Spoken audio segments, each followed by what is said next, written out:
अस्सलाम वालेकुम नमस्ते this is me Anil Dodeja पाण केमिस्ट्री पोर्शन खे था रिवीजन कयूं मतिलबु उन MCQ खे ॾिसूं था त उहे कीअं सोल्व थियनि था। क्वेश्चन नंबर 1 आहे त स्टैचोमेट्री जेको डील्स कंदो आहे with the study of dash relationship between the जेको आहे रिएक्टेंट एंड प्रोडक्ट। पाण खे ख़बर आहे जेको स्टैचोमेट्री चैप्टर आहे न इहो पंहिंजो कैलकुलेशन ते अमाउंट ते बेसिकली पाण चऊं त क्वांटिटी ते छा थियल आहे बेस्ड थियल आहे। त इहो पंहिंजी इहा पॉइंट बि आहे पहिरीं चैप्टर में जेको आहे स्टैचोमेट्री चैप्टर में पहिरें पेज ते त स्टैचोमेट्री डील्स कंदो with the study of quantitative relationship मतिलबु ऑप्शन नंबर हिन में छा आहे बी सही आहे।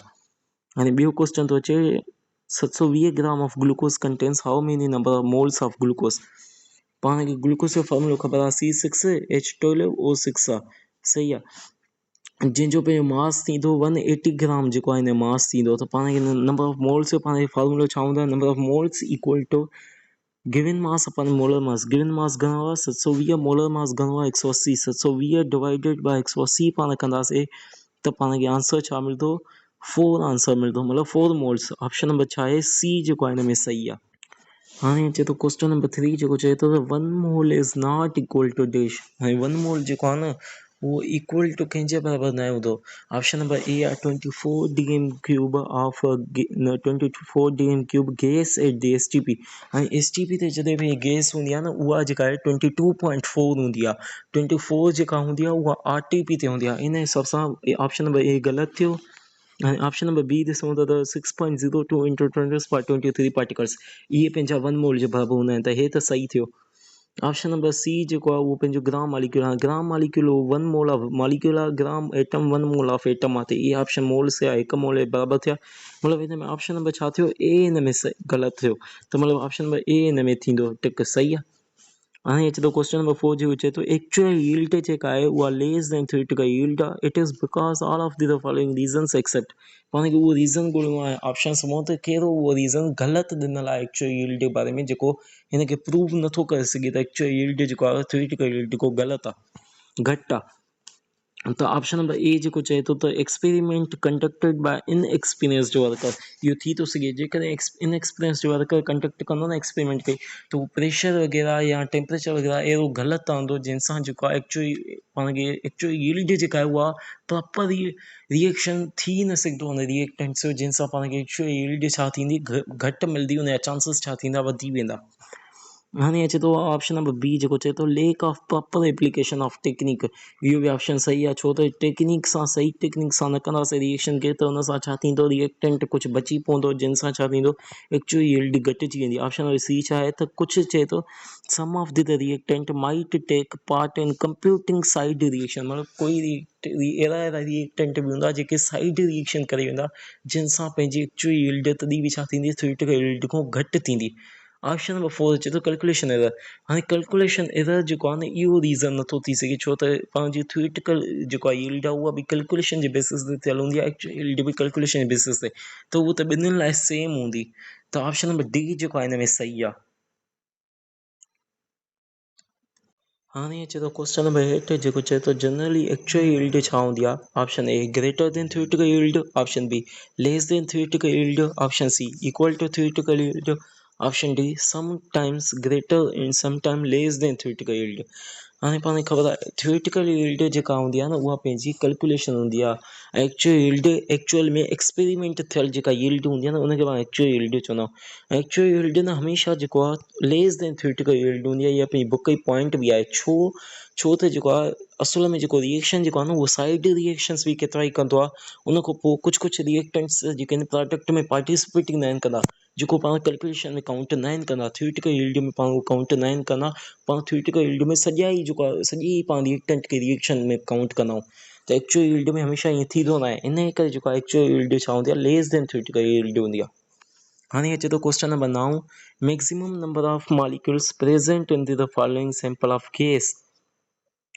हाणे पाण खे हिन जो फॉर्मूलो पाण खे ख़बर आहे नंबर ऑफ मोल्स पाण हिन में ॻोल्हींदासीं कंहिंजा जेको आहिनि नंबर ऑफ मोल्स मथे आहिनि छो त मैक्सिमम नंबर मॉलिक्यूल्स हाणे पाण ॻोल्हणा आहिनि न उन molecules equal to number of moles into Na करिणो आहे। हाणे नंबर ऑफ मोल्स जो फॉर्मूला छा आहे, given mass upon molar mass. Given mass हर कंहिंजो छा आहे, सेम आहे, सही आहे, 100 मोलर मास हाणे ॾिसंदासीं, मोलर मास छा थींदो, number of moles equal to given mass upon में जेको आहे मोलर मास। एम जेको आहे हिते मोलर मास आहे। हाणे मोलर मास छा आहे, डिनोमिनेटर में, डिनोमिनेटर में जेतिरी शइ नंढी थींदी न ओतिरी हेॾे छा थींदी, इंक्रीज़ थींदी, हेॾे इंक्रीज़ थींदो त हेॾे छा थींदो, डिक्रीज़ थींदो, सही आहे। हाणे मोलर मास पाण हिन में ॾिसंदासीं त कंहिंजो घटि आहे, उनजा छा हूंदा, नंबर ऑफ मोल्स मथे हूंदा। O2 जो छा थियो, पंहिंजो 32 ग्राम थियो, हिन जो पंहिंजो थियो CH4 जो 16 थियो, CO2 जो जेको आहे 44 थियो, Cl2 जो जेको आहे 71 थियो। मतिलबु सभिनी खां नंढो जेको आहे उहो CH4 जो आहे। त मतिलबु सभिनी खां वधीक मोल्स बि छा हूंदा, CH4 जा ई हूंदा। त नंबर ऑफ मॉलिक्यूल्स बि कंहिंजा वधीक हूंदा, CH4 जा। ऑप्शन नंबर छा आहे 9 क्वेश्चन में, ऑप्शन नंबर बी जेको आहे उहो सही आहे। इहो पंहिंजो बुक जो MCQ आहे। हाणे चए थो क्वेश्चन नंबर 9 जेको चए थो त the incorrect statement for 14 gram of carbon monoxide is.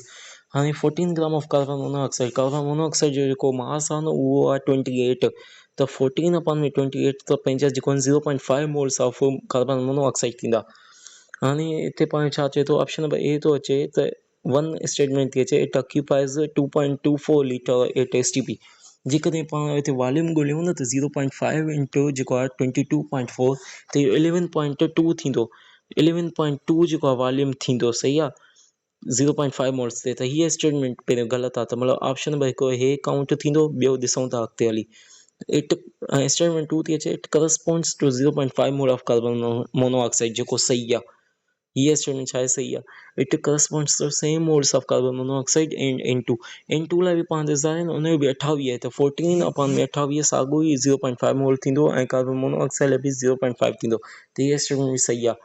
हाणे स्टेटमेंट नंबर अचे थी चौथी, जेका अचे थी त इट करस्पॉन्ड्स टू द जेको आहे 3.01 इंटू 10⁻23 एटम्स। हाणे हिते एटम्स जेको अचे थो न, इहा ई गड़बड़ थी करे, छो त हिते जेको आहे पंहिंजा 0.5 मोल्स आहिनि त इहे मॉलिक्यूल्स आहिनि। त मतिलबु हिते जेको आहे 3.01 इंटू 10⁻23 मॉलिक्यूल्स हिते सही थिया। एटम्स जेके हूंदा न, छो त कार्बन मोनोऑक्साइड जा त 2 एटम्स अचनि, 2 इंटू 0.5 इहो 1 इन बराबरि थींदो। त हीअ स्टेटमेंट ग़लति आहे। मतिलबु ऑप्शन नंबर जेको आहे हिन में 2 सही आहे। 1 ऐं 4 स्टेटमेंट छा आहे, उहा ग़लति आहे, इनकरेक्ट आहे। त which of the following contains 3.01 into 10⁻23 atoms. हाणे पंहिंजे ऑप्शन नंबर 1 में थो अचे 11.5 ग्राम ऑफ सोडियम प्लस जेको आहे आयन, मतिलबु Na प्लस आयन लाइ, सही आहे। Na प्लस मतिलबु हिते चार्ज 1 आहे, हिते एटम्स लाइ बि हिकिड़ो ई एटम लाइ हिकिड़ी चार्ज आहे, त मतिलबु हिते 1 एटम थींदो, सही आहे। त 1 इंटू जेको आहे 11.5 मोल्स पाण ॻोल्हियूं था, 11.5 अपॉन 23 0.5 थींदो। 0.5 इंटू 1 0.5 ई थींदो। 0.5 इंटू Na 3.01 इंटू 10⁻23 एटम्स लाइ इहा पॉइंट छा आहे, सही आहे। हाणे हुन खां पोइ चऊं त सेकंड पॉइंट ते जेका अचे थो 8 ग्राम ऑफ O2 गैस। हाणे 8 अपॉन में पाण 32 कंदासीं त इहो पंहिंजो 1/4 मोल्स थींदो, सही आहे। 1/4 मोल्स इंटू जेके आहिनि, हाणे पाण खे मॉलिक्यूल्स नथो चए, एटम्स थो चए, त हुन लाइ पाण O2 मतिलबु 2 इंटू 2 बि कराईंदासीं। 1/4 इंटू 2 त इहो 1/2 जे बराबरि थींदो, सही आहे। त हाणे 1/2 इंटू Na कराईंदासीं त इहो पंहिंजो 3.01 इंटू 10⁻23 एटम्स जे बराबरि थींदो। मतिलबु हीअ बि सही आहे पॉइंट, हीअ बि पॉइंट सही आहे। हाणे अचे थी पॉइंट नंबर 3 जेका अचे थी 6 ग्राम ऑफ कार्बन एलिमेंट। हाणे 6 अपॉन में 12 कंदासीं त इहो पंहिंजो छा अची वेंदो, 1/2 थींदो। 1/2 एटम्स लाइ बि इहो ई आहे, छो त हिकिड़ो ई कार्बन आहे त 1 ॾींदासीं, ॻाल्हि साॻी बीहंदी, 1/2 ईंदो। त 1/2 इंटू Na त 0.5 Na मतिलबु 3.01 इंटू 10⁻23 एटम्स थींदो। मतिलबु option number D all of these सही आहे हिन में। हाणे अचे थो हाणे अचे थो क्वेश्चन नंबर 12 जेको अचे थो त what is the maximum number of oxygen atoms. हाणे पाण में ॾिसां 1 gram mole of the O 1 gram mole of the O3, 1 gram mole of the 1 gram mole of the O2। हाणे इहे जेके 1 ग्राम मोल जेको हूंदा न, इहो पंहिंजो 1 मोल जे ई बराबरि हूंदा, सही आहे। त 1 मोल ऑफ O, हाणे पंहिंजो हिते छा चए, ऑक्सीजन एटम्स लाइ थो पुछे, मैक्सिमम नंबर ऑफ एटम्स मतिलबु पुछे थो। त 1 इंटू O बि जेको आहे 1 ई आहे, हिकिड़ो ई आहे, त इहो छा जे बराबरि थींदो, जो 1 ग्राम मोल इहो 16 अपॉन में जेको आहे 16 इहो 1 जे बराबरि थियो। 1 इंटू 1 इहो पंहिंजो 1 Na जे बराबरि थींदो। हाणे ॿिए में था ॾिसूं 1 gram mole of the O3 मतिलबु त 16 अपॉन में जेको आहे 44 1/3 जे बराबरि थींदो। 1/3 इंटू 3 छो त 3 एटम्स ईंदा आहिनि O3 में, त इहो पंहिंजो 1 जे बराबरि थींदो साॻियो ई। हाणे अचे थो ऑप्शन नंबर सी जेको अचे थो 1 gram mole of the O2, मतिलबु इन में बि 16 अपॉन में जेको आहे पंहिंजो 32 थींदो, त इहो 1/2 थींदो इंटू जेको आहे 2 ईंदो, त हिते बि जेको आहे 1 जे बराबरि थींदो 1 ईंदो, मतिलबु all of the same number of O atom. हाणे अचे थो क्वेश्चन नंबर 13 जेको चए थो the ratio of volumes between the जेको आहे equal masses of O2H2CH4 is dash. हाणे पाण खे नंबर वॉल्यूम जो पाण खे फॉर्मूलो ख़बर आहे, number of moles equal to given volume of पाण मोलर वॉल्यूम। हाणे जे पाण मोलर वॉल्यूम खे इन साइड खणी ईंदासीं त नंबर ऑफ मोल्स इंटू जेको आहे molar volume equal to given volume. ऐं मोलर वॉल्यूम त हर कंहिं लाइ छा थींदो, टिनि लाइ साॻियो ई थींदो, भई गिवन वॉल्यूम चेंज थींदो।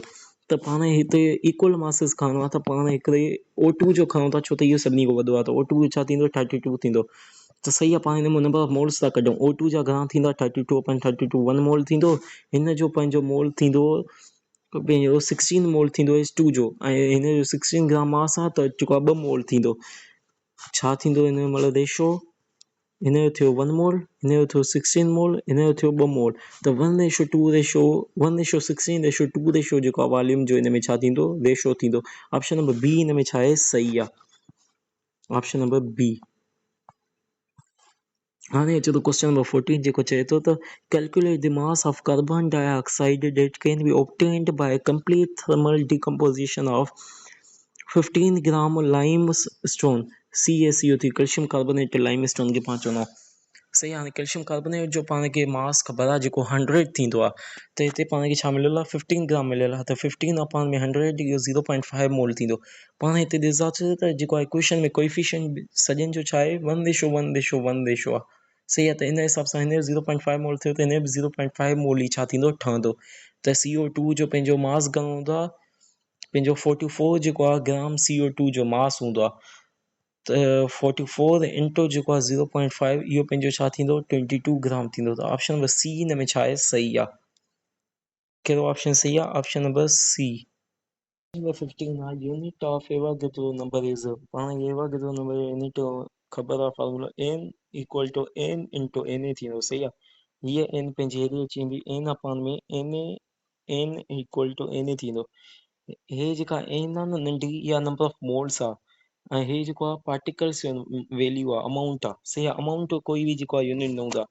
त 1 अपॉन में जेको आहे छा, मां हे थोरो मिटाए वठां,